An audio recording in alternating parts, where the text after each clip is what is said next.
السلام علیکم ورحمۃ اللہ وبرکاتہ۔ وعلیکم السلام ورحمۃ اللہ وبرکاتہ۔ میں آپ سے کچھ اسلامی سوالات کرنا چاہتا ہوں، کیا آپ ان کے جوابات دیں گے؟ جی ضرور، انشاءاللہ میں ان سوالات کے جوابات دوں گا۔ بھائی میرا پہلا سوال یہ ہے، مسلمانوں کی طرف مشرکین کا پہلا تیر کب اور کس نے چلایا؟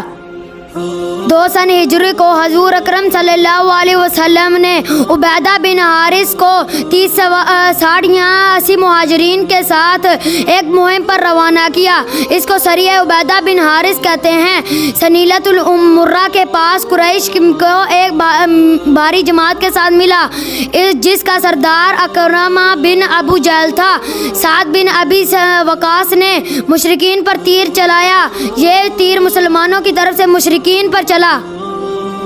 بھائی میرا دوسرا سوال یہ ہے، حضور اکرم صلی اللہ علیہ وسلم سب سے پہلے علم کس کو عنایت فرمایا؟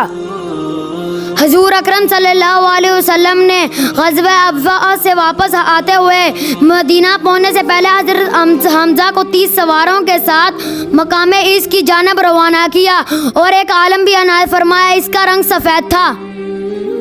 بھائی میرا تیسرا سوال یہ ہے، عمر بن حجرمی پہلا شخص تھا جو مسلمانوں کے ہاتھ سے قتل ہوا، اور عثمان بن عبداللہ اور حکم بن کسان پہلے قیدی تھے جو مسلمانوں نے گرفتار کیے۔ یہ واقعہ کس مہم کا ہے؟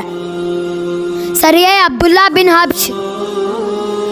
بھائی میرا چوتھا سوال یہ ہے، سب سے پہلی مال غنیمت مسلمانوں کو کب ملی اور اسے کس طرح تقسیم کیا گیا؟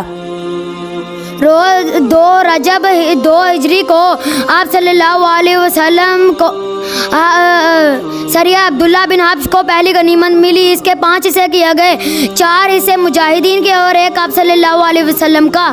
بھائی میرا 5واں سوال یہ ہے، حضرت محمد صلی اللہ علیہ وسلم کو جہاد کا حکم کب ملا؟ 12 صفر 2 سن ہجری کو۔